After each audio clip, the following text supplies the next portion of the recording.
Welcome back, Glenn. Hello, Michelle. Great to be back. Great to have you back. Today's topic is living in harmony with universal laws. So let's begin by doing a brief recap on our last session, which was all about the little known universal brain software applied to multiplying meaningful progression called escaping the CVS. So in this session, you're going to give us further insight into to what constitutes being a truly sovereign conscious leader, and that is how to live in harmony with fundamental universal laws. Fundamental universal laws. Okay, well, let's begin by doing a bit of a recap of the escape the CVS. Now, I'm just going to assume people haven't seen this. If they have seen this video where we talked about escaping the CVS, then they'll get the benefit of this summary. If people haven't seen this before, then I'm going to kind of make this summary a brief understanding of what I'm talking about, in the hope that they'll go back to that previous video and really have a look at it, because this is really good stuff. I've got to tell you, Michelle, this is great stuff. And, and I'm not saying that because it was invented by me. It wasn't invented by me. Escaping CVS was invented by Dr. Michael Hewitt Gleason, an Australian guy who is one of the first PhDs in lateral psychology on the planet. Studied and worked with Edward de Bono, who was one of the great minds of lateral thinking. And so escaping CVS, what is it? It's escaping the current version of the situation. And so CVS, the current version of the situation. And so why are we escaping the current version of the situation? Because we want to move to a BVS, a better version of the situation. And the way Dr. Hewitt Gleason has developed this theory is he says this: a worthwhile BVS should be 10 times more than the CVS. So the formula is this: CVS by 10 equals BVS. So let me explain that. The current version of the situation multiplied by 10, a factor of 10, will be a better version of the situation. And, I kind of, in the video, I kind of challenged better, and I thought better is a bit of an understatement. If it's by 10, maybe it should be a brilliant version of the situation, right? Because it's by 10. So we want to escape the CVS, the current version of the situation. No matter how good it is, we can always get better, right? So we're moving to something better. And this universal brain software that Dr. Hewitt Gleason has developed is really about shocking the brain out of this kind of comfort zone, shocking the brain out of 10 or 20% or 50% improvement and saying, well, let's just go 10 times. And so it is shocking you out of your comfort zone and getting you organized and moving towards something that is significantly better, the BVS. And so what's that all about? It's about understanding what the CVS is first. And so you cannot solve a problem that you can't possibly define. And so what is the CVS? And so I challenge people to really look at the current version of their situation holistically. What are all the factors? Start writing them all down. What are the challenges? What's driving the challenges? What are the rational challenges, the emotional challenges, the energetic challenges? What are the challenges you're facing? Write everything down and then synthesize that into, say, 3 or 4 bullet points of the real drivers, the real things that are challenging you. So you've really got clarity, and brevity, simplicity creates clarity. That's why just 3 or 4 bullet points. So when you've got those 3 or 4 bullet points of the CVS, now we really know what the problem is, what the challenge is. Now you go over to the BVS and you multiply that by 10 and say, well, what does the better version of the situation look like? That is 10 times better. And you do the same process where you write everything down, what you envisage, what you really want to move towards, what you want to experience. And you capture all that, and then you capture that in 3 or 4 bullet points as well. And so now we've got the CVS, which is 3 or 4 bullet points. We've got the BVS, the CVS by 10, which is the BVS, That's 3 or 4 bullet points. Now, underneath, what we're going to do is create a new little area that is the plan. What's the plan to get to the BVS from the CVS? And so what are the actions we're going to take that is going to get us out of this, escape this CVS and get us to this BVS, but it's got to be 10 times more. And so this is really, in the old terms, corporate speak, it's the strategy. And so what is the strategy? Strategy is simply just the actions we're going to take, the plan that we're going to execute that is going to get us from CVS to a 10 times better experience, which is the BVS. And so then you've got to really sit down and plan it out. What am I going to do? How am I going to extricate myself from this situation and into a far better situation? Then again, you write all those things down and you capture the big list. And then you use the scientific method, which is really about, getting down to the top 2 or 3 things through the scientific process. If people don't know what it is, research it, have a look at it. It's pretty simple, right? It's just a process of elimination. I'm eliminating the things that are not of the biggest priority for me. And so you really want to say those 3 or 4 key actions are going to be the key things that I do that really make everything else that I've got on that list unnecessary. And so if I do those 3 or 4 things, bang, I'm onto it. Then, of course, the next thing, Michelle, is you've got to get off your butt and actually do it. You've got to do it. And so, you've got to execute the actions, because then you're starting to create momentum where you're getting out of CVS and into BVS that is 10 times better. How's that sound?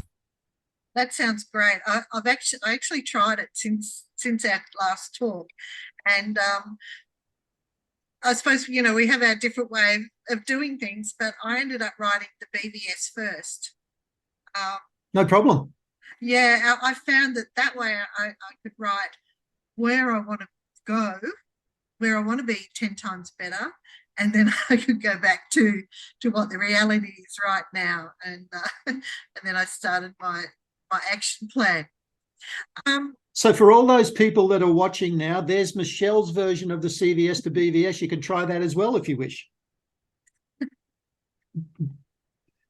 So we're going to talk today about living in harmony with the fundamental universal laws. Would you speak to that now, thanks? Right. Well, let's go to that. A lot of people, I get the feeling a lot of people aren't aware of the universal laws. And if they are, they might be doing a bit of research around different things. Well, today I'm just going to give you my perspective of my research. It's not to say it's definitive. It's just my, what I've learned from my studies and what I really work hard to do. And this is, I want to begin here.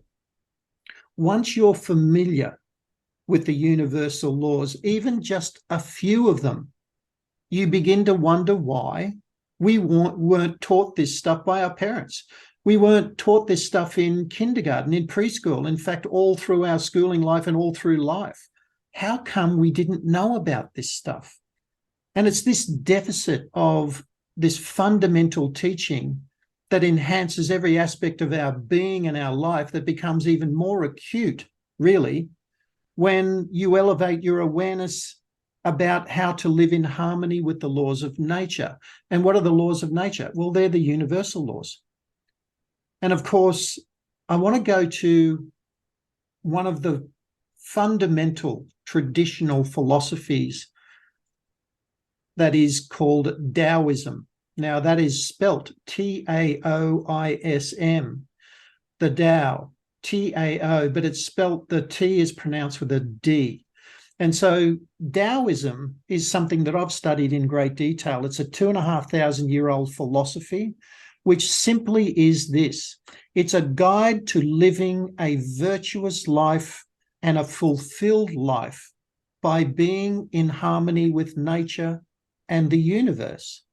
And so there's philosophies out there that focus on this whole idea of living in harmony with nature. What is nature? Nature is universal law. What is the universe?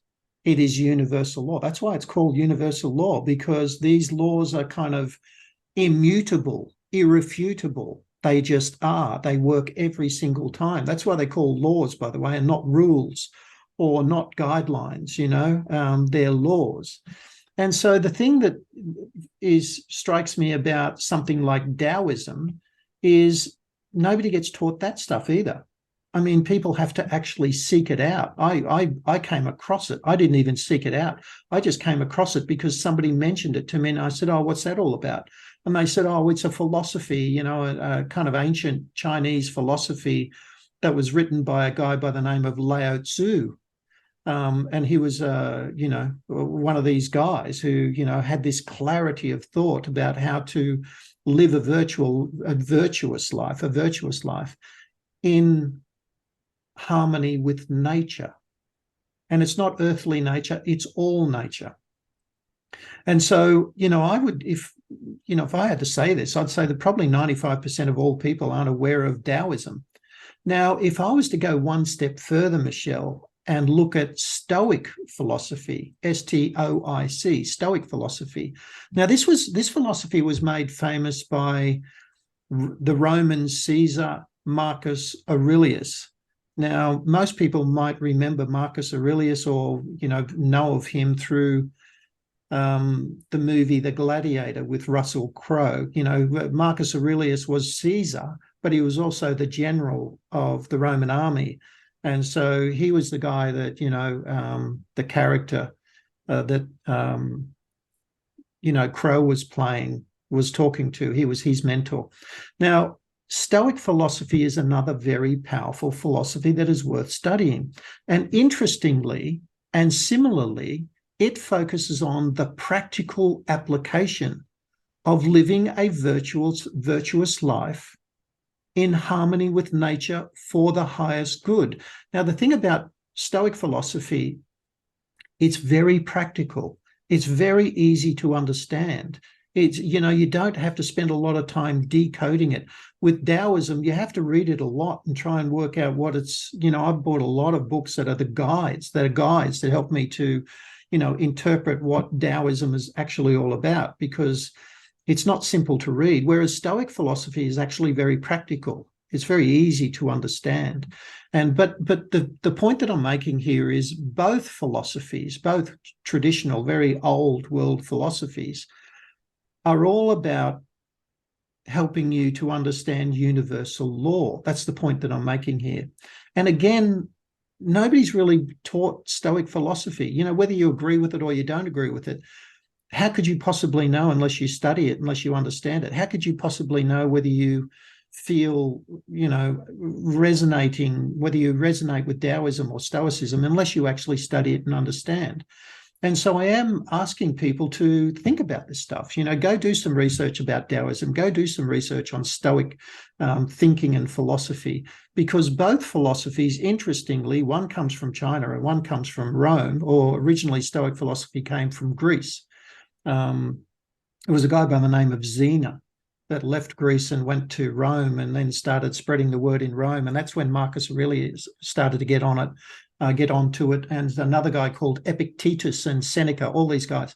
And so they all started to expand it out into a philosophy that's for the people.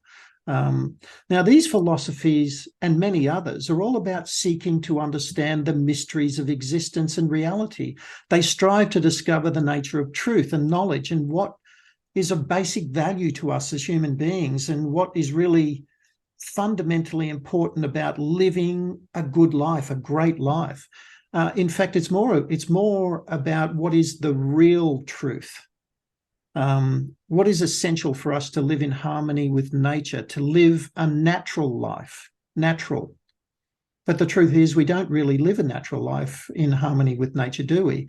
I mean, most of us, me included, everybody, we learnt from the moment that we entered this world to live in an unnatural state, a state of disharmony with nature and the laws of the universe.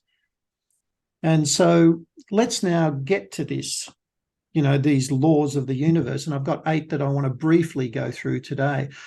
So there's 8 that I want to go through. But before that, I do want to say that, in my conscious leadership course, the BSI method, I have undertaken a deeper understanding of these philosophies in the context of sovereign conscious leadership in the context of, discovering your true higher self, which of course, once you do that, you will be living in harmony with nature and universal law. And so if anybody's interested, you'll find a link below this video where you can find out more about my BSI method, which is all about conscious leadership. It's all about the pathway to being a sovereign conscious leader and living in harmony with your true higher self, which is in harmony with nature and universal law. And so, Michelle, I'm going to go through the 8 universal laws as my research has led me to them. There, of course, are many more. And if you want to, at the end of each universal law, if you'd like to ask me a question that you think maybe one of our viewers would ask, please go ahead. We'll make this a more interactive session. What about that? And so the first one, the first universal law that I want to focus on is a law that everybody will, most people would have heard about. It's the law of attraction. Now, this was made famous by The Secret, Rhoda Byrne, who wrote that book and created that documentary with all those incredible people talking about the law of attraction. So what is the law of attraction? Well, it's your clear and passionately held intentions and your emotional state. So your clear and passionately held intentions and wrapping around that a high vibrational emotional state or energetic state. I call your emotions energy, which is what they are. And then when you truly focus on that and believe it to be true and real right now, and then create actions around that to deliver that, that's when you will manifest what you consciously intend. So let me say that again. What is the law of attraction? The law of attraction is to develop clarity of focus of intention. What is it I really want? Then to elevate your emotional energy around that intention. So you start to feel enthusiastic about it, passionate. You start to develop these high, a sense of bliss around it, a sense of peace and love around what you passionately intend. And then what you do is create actions and execute those actions to take you on the straightest possible path to that. That's when you will manifest what you passionately intend. And so that is the law of attraction. Michelle.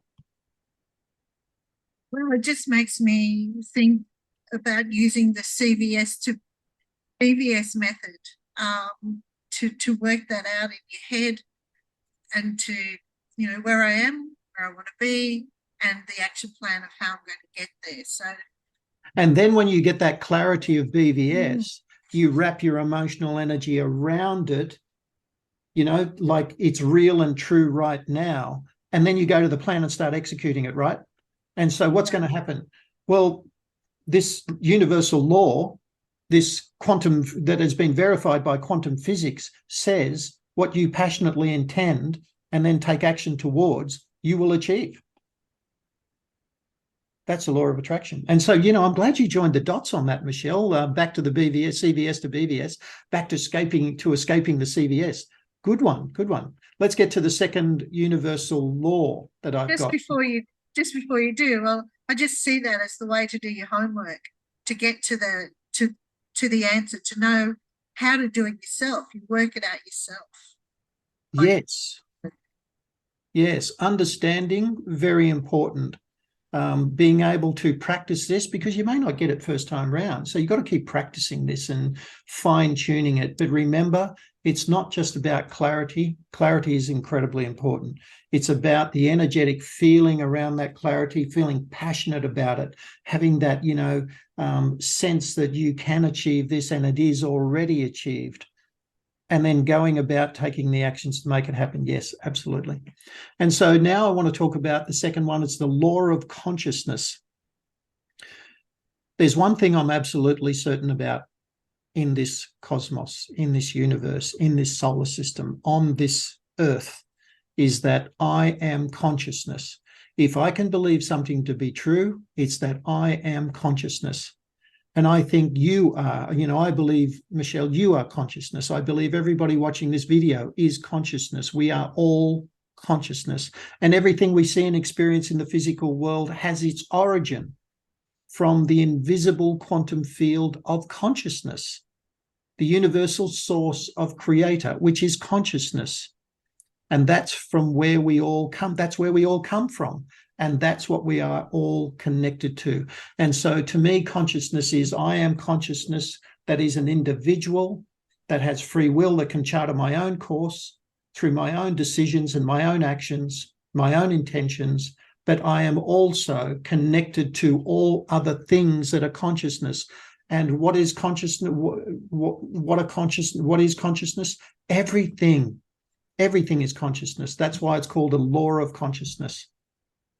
Michelle, question? Well, first of all, I've always found that word hard to spell. Oh.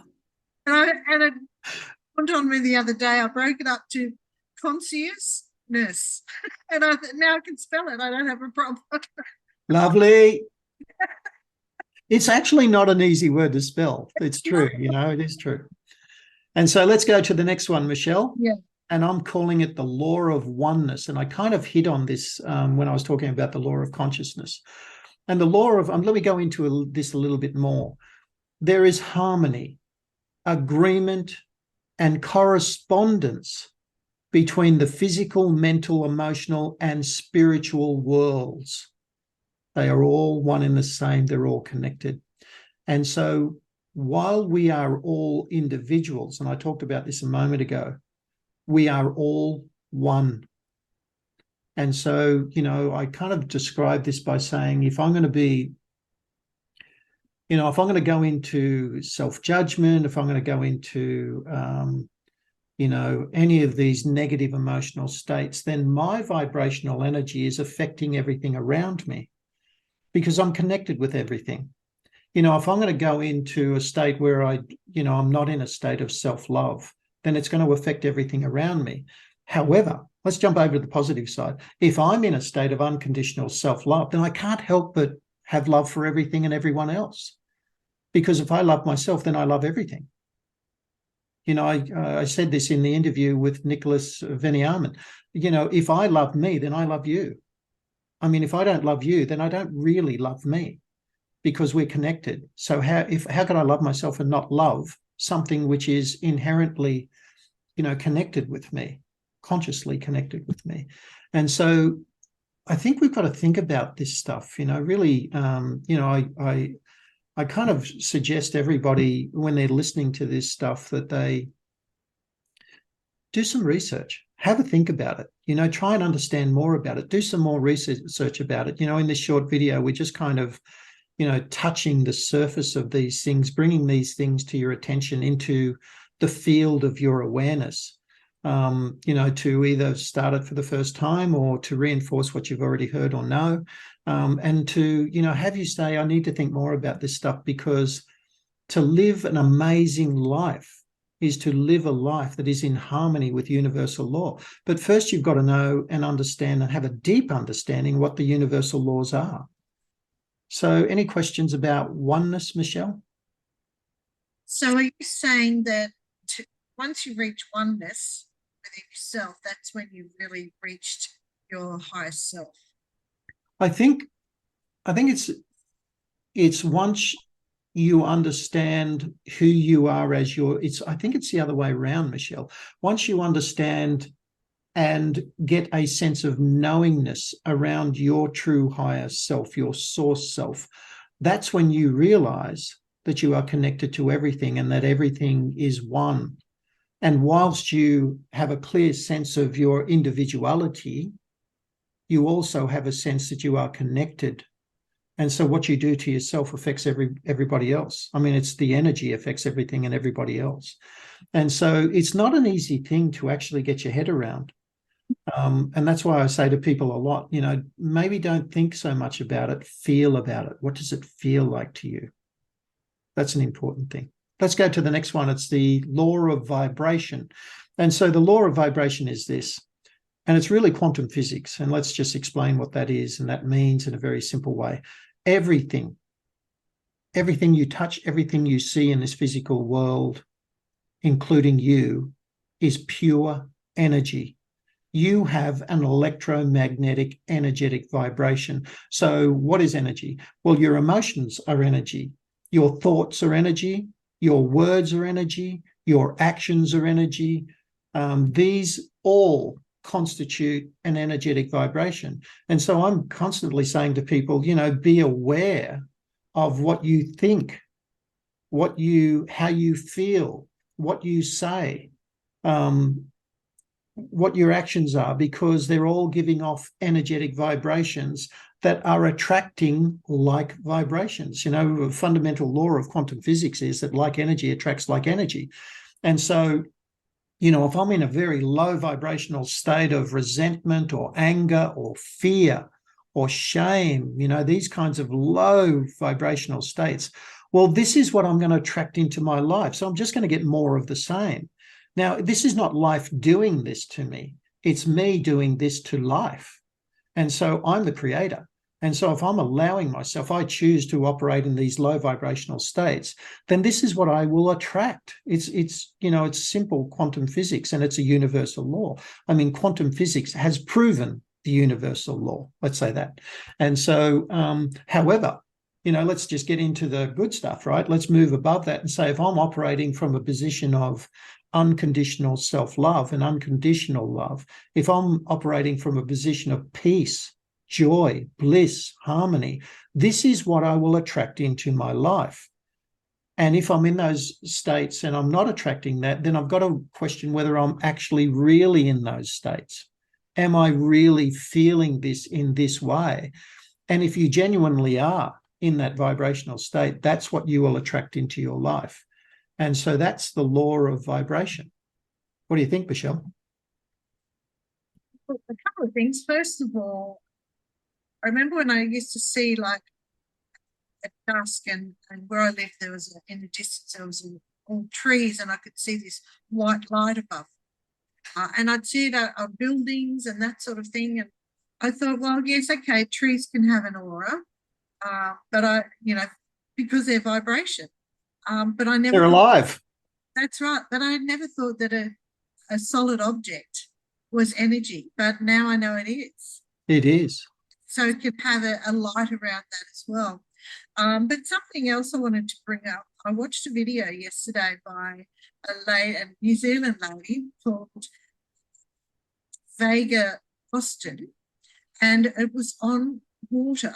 Now, as you're saying about your thoughts, we're 70% thereabouts of water, and how our thoughts affect our body. And what she's done is she had got a petri dish and put some water in the bottom and just stuck it on the top of the photo for about 30 seconds, and then she froze it and then brought it out and took a photo of the ice, and it had copied the photo. It's just incredible. And then she did some on using the word love, and then stress, and you can see it in the way that crystals formed in the ice. So in saying that, it just proves how important it is what we say and what we think, because it's happening in our body, which is full of water. Well, it's not a big stretch, is it, to say, once you get with the idea of knowing that everything is energy, and like energy attracts like energy, or like energy reflects like energy, right? And so that work that she's done there, I mean, I've studied the work of Dr. Emoto, who did a lot of work around water and around trees and all sorts of stuff. And, he exposed water to, for example, he'd put water in a container, and he'd write hate and fear on the container, and then look at what the crystallization of the water was. And then the water was basically dead. It reflected those words. And then he'd write, love and peace, or love and gratitude, on the same different container, and then look at what that water, the crystalline state, or the atomic state of that water was, which reflected those words. The water was alive. And so, the water is simply an energetic form that is reflecting the energy around it. And so your point about saying, well, if we've got all this negative thinking, we're in fear, we're in these low vibrational states, what's it doing to our body? The same thing. Exactly. It's doing the same thing. I mean, we're literally, if we're in fear, if we're in hate, we're in vengeance, we're in, these low negative vibrational states, we are affecting our body. We're affecting the cellular structure of our body. This is where stress comes from. I mean, stress is the biggest cause of disease states, on this planet. And so my question is, have a think about what you're doing. And so does it make sense to, challenge yourself to get out of those vibrational states and get into the high vibrational states of love and joy and bliss and peace and harmony, enlightenment, because that's going to affect the cellular structure of your body, which is 70% water, as you mentioned, Michelle. And so wouldn't I like to have my body reflecting that rather than anything else? Oh, you better believe I would. Of course I would. And so again, that's challenging people to say, have a think about this, have a think about, what you're thinking, whether it's negative or, pessimistic or optimistic. Have a think about what your emotional state is, what the words are that you use.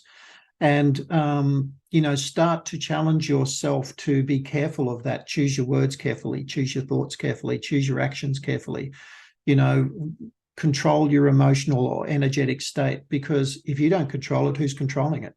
I mean, it is yours after all, and you're the owner of it.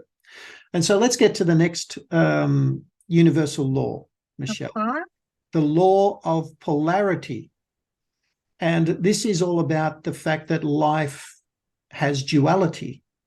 Everything has an opposite side. There's fear and love. There's positive and negative. There's right and wrong. All of these things are identical in nature, yet different in vibration. I mean, you've heard people say, well, it's two sides of the one coin. And I think the point of this law is to be aware of this. Not to say, well, I'm all light and there is no darkness in me. There is darkness in you because there's a duality. It's to know and understand both, embrace both, and take control of both because it's your body. And so we do have this duality in ourselves as human beings. And it's very important for us to take control of this stuff. And, you'll know when your light is shining, you'll know when the darkness comes through, and you'll know how to control it. And so that is the law of polarity.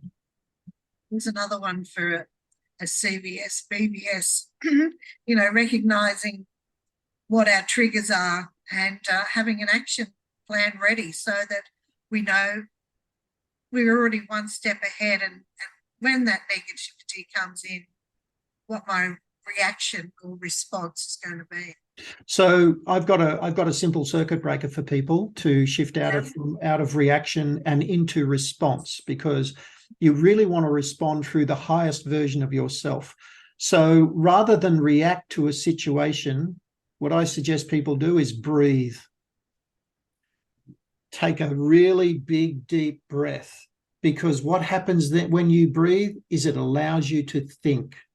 When you react, you're not thinking in your conscious mind, you're thinking through your non-conscious or subconscious mind based on a belief system. And so when you stop and say, hold on a minute, just take a breath, take a big, deep breath, give myself about, I think somebody said 17 seconds. It might have been you, Michelle. And that lovely 17 number, that number. That's it. And actually, it was Abraham Hicks. So that's it. Give yourself 17 seconds to just breathe, to center yourself, to relax yourself so you can think, then respond through the highest version of your source self. When you do that, everything's going to be great.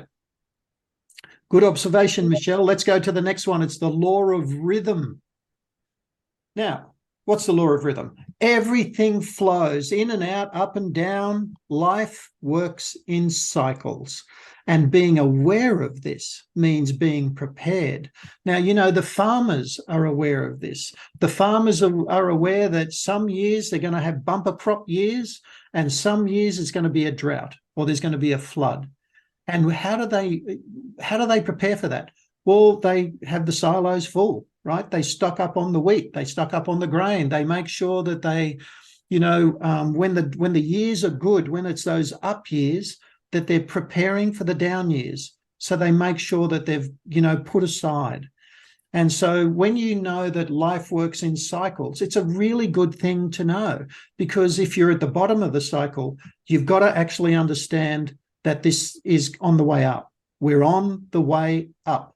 And so we're going to the good stuff. Now, the question is, what am I going to do to accelerate our ability to move out of a down cycle and into an up cycle? And when I'm in an up cycle, what am I going to do to prepare for the down cycle?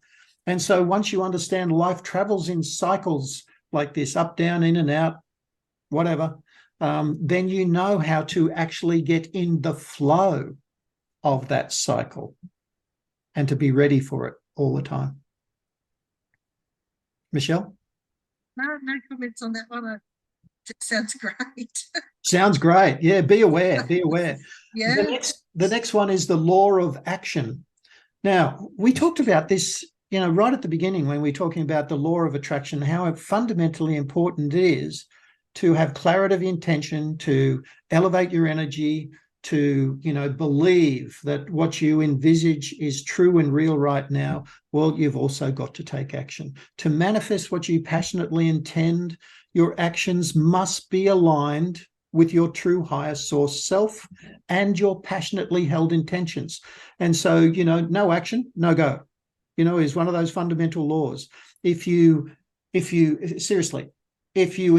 got clarity of intention, you elevate your emotional energy, you believe it's real and true right now, but you do nothing, nothing will happen.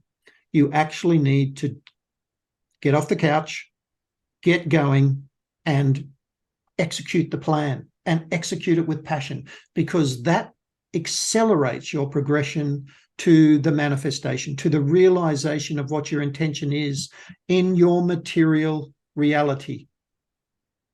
Michelle? With actions, for many of us, we've got so many actions we need to take, because there's so many different areas to fix up and to make better, to get us to that higher consciousness. So when we've got even saying 10 of them, and you think, oh my goodness, it's just, I've got 10 to do. What's a good plan of attacking? That's not probably a good word to use, but to actioning these actions. Well, you're talking about daily basis. Yeah, you're talking about focus. And so this is what I would say. Number one, have clarity of intention. You don't want to be doing everything at once. You can't. But by the way, it has been scientifically proven by neuroscientists that your brain can only focus on one thing at once. Multitasking is a myth. And so when you're multitasking, your brain is actually going from that thing to that thing to that thing to that thing to that thing. So you're not multitasking. You're not focusing on two things at once. You're focusing on one thing at a time, but it's bouncing from one thing to the other. Science has proven, neuroscience has proven, that is incredibly inefficient. It's way more efficient to do one thing at a time. So now we're back to clarity of intention. So now I know what it is I want to focus on. And then my suggestion is to say this. Don't try and do 10 things. Don't try and do 5. Do this. What's the one thing I can do that will create the most momentum to get that task achieved, that will make all other things that I need to do unnecessary? And so you might start with a long list of things to do, Michelle, but you want to hone that down and hone it down and hone it down and say, if there's just one thing I can do to manifest this intention, what is it? What's the one thing that's going to create the most momentum? And usually, Michelle, it's the hardest thing. And most people don't want to do it because it's the hardest thing that's going to take the most work. And so, but that's the game. That's the magic. The magic is to say, what's that one thing I need to do that is going to create the most momentum? Hold on a minute, Michelle. Victoria's here. Hi. I'm recording this. Victoria. Hi. Sorry to interrupt you. So I'm going. Oh, they're coming. Yeah. It's coming to pick you up. It's a Honda Odyssey, and it'll be here in It'll be here in 3 minutes. She's getting an Uber, Michelle. Yeah. Oh, It'll be here. It'll welcome be here in home. 2 minutes. Mhm. So 3 minutes, you need to be out the front. Be out the front on the street, Yeah. and they'll pick you up. And it's a Honda Odyssey. I Okay? understand. Yes. Good. Lovely. Okay. Okay. See you. Have a good time.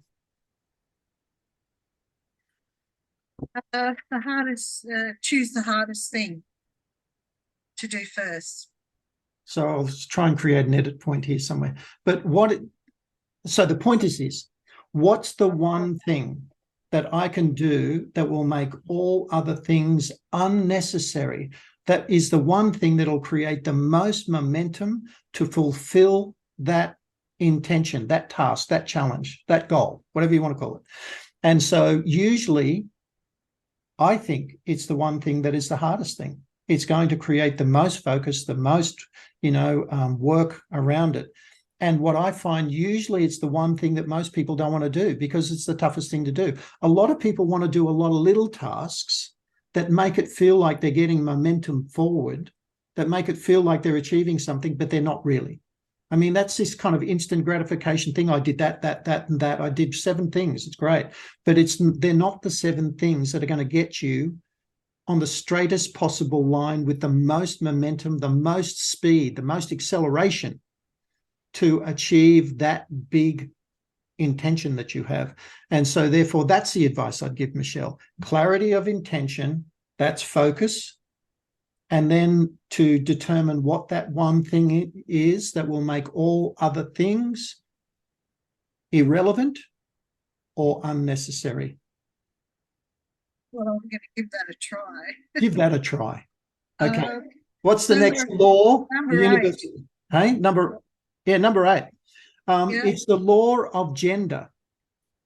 And so everything and everyone contains both a masculine and feminine nature. And both in harmony are crucial to life.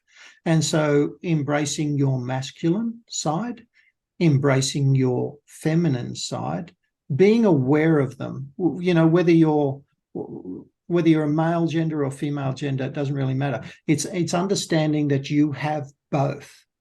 And it's understanding that both have a role. And now you might have a greater predisposition to one than the other. Well, that's something you can control, by the way. I mean, this is a choice again.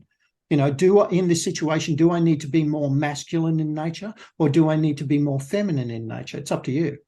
But it's being aware that this is a fundamental universal law. Pretty much everything in nature, everything on this planet, everything in this universe has a masculine and feminine side to it. With the way things have gone over the last, I suppose 40 years, especially when they're men are, how do I put this? Well, they were sort of told not to be men anymore, not to be the gracious gentleman and that sort of thing, and the feminism that happened. And a lot of people are really confused over that. Is there someone, a book or like an author who you'd recommend for people to really understand about their having both sides of the gender? Not that I've read. I've kind of dug into the subject a little bit, but I intuitively get it. Seriously, I intuitively get it. I intuitively understand that there is a part of me that is inherently masculine. There's a part of me that is inherently feminine. And I think it's a process of digging deeper into that, trying to find the truth of it and trying to find the application of it. In some cases it might, in Taoism, they call it the yin and the yang. It was Taoism that created the yin and the yang. It wasn't Confucius. Confucius borrowed it from Taoism. Confucius was a student of Lao Tzu. Not many people would know that. And so Confucius developed the yin and the yang from his understanding of Taoism. And so the yin and the yang is kind of the positive, the negative, the masculine, the feminine, the light, the dark, that kind of thing, right? But you'll notice when they do that yin and yang sign, these things are in harmony. You can't take one away from the other. And so we embrace both, but it's an understanding of how we utilize both in a way that best serves ourselves in the situation we're in. And so, but you must understand what they are first and how they, are in each individual, because they're slightly different, of course, based on our upbringing. Those things that you were talking about a moment ago, gender confusion and all that sort of stuff, I mean, that's a part of the programming. It's meant to confuse us. We're meant to be confused by these things. And so, I don't want to get into a commentary on that, but I will. Yeah, that's just way too much. You don't want to go down that road. I'm not going down that rabbit hole. But I just think it's we're talking about the laws, the universal laws, and the universal laws are that we have a masculine and feminine side. The universal laws don't talk about any other genders, masculine and feminine. And they talk about knowing and understanding how that lives inside us and how we utilize that to the benefit of ourselves and every life we touch. And so there it is, Michelle. There's our 8 universal laws as I see them. Then they're not the definitive list. You might find them expressed somewhere else in a slightly different way, but fundamentally the same. And there are many other universal laws. And where I want to kind of finish with this is to bring you back to this conscious leadership program, the Best Self-Identity program, where we do embrace universal laws from the foundation of discovering your true higher source self and understanding how you live inside that naturally as your true higher self in the context of sovereign conscious leadership. And there's a link below if you want to know more about that and want to explore that program to your true higher benefit and potential. Because that's what the collective is all about. You can see it above my head there. Sovereign conscious leaders. Developing a collective of sovereign conscious leaders that are personally sovereign, financially sovereign. And when you put those two things together, it creates people that are unstoppable. They're amazing because they're actually being their true natural self. They're living in harmony with the universal laws, Michelle. Sounds pretty good, doesn't it? It does. And I have one last question for you. Yes, go ahead. You talked earlier about when you're trying to respond, not to react, and use time to breathe. There's several different breathing exercises. So would you have one that you would recommend and why you'd recommend that and what it does for you while you're doing this breathing? Well, the first thing is we've got to recognize that breathing is life. No breath, no life. I mean, you can't live very long without breathing very well. And I think the other thing to say about humanity is we're very shallow breathers. We don't really breathe very well, which means we don't really oxygenate our body properly, our brain properly, which means we're operating as a lesser version of ourselves physically, vibrationally. And so I would suggest that people do learn how to breathe and learn how to breathe deeply, learn how to breathe in a way that best enhances their physiology and their energy. And the one that I studied more than all others that I got the most impact with, that's also just happens to be the most difficult, is the Wim Hof method. Wim Hof. W-I-M. Spell that. Yeah, W-I-M-H-O-F-F. The Wim Hof method. Now, people can just Google that and they'll find it. But I would suggest looking into that because it is a method of really deep and intense breathing that actually elevates your energy. It elevates, all of a sudden you can think more clearly. Your life is significantly better because you're actually oxygenating your body, which probably up until now has been in oxygen deficit because we're shallow breathers. And so, yeah, I would suggest that, Michelle. Thank you. Sorry, I was just muting myself. I've got sirens going off in the background. So, Glen, do you have any last comments before we finish up today? I think we're done, Michelle. We had a pretty comprehensive session today. We certainly did. All right. Well, thank you all for joining us. Please subscribe, like, and share so we can assist in building the leaders of tomorrow. And thank you for watching. Thank you, Michelle. Bye for now.